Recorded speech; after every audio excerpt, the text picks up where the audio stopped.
আজ প্রথম মঙ্গলবার আমাদের মন্দির প্রতিষ্ঠান হওয়ার পরে, বাবার প্রাণ প্রতিষ্ঠান হওয়ার পরে প্রথম মঙ্গলবার।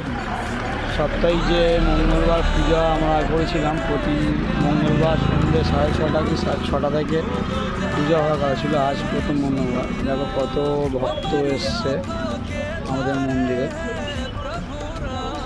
আজকে পূজা শুরু হয়েছে এইমাত্র।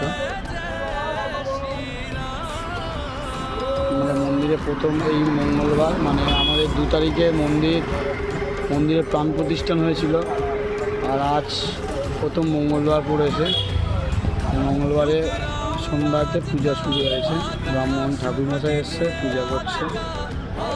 কত ভক্তরা এসছে তো।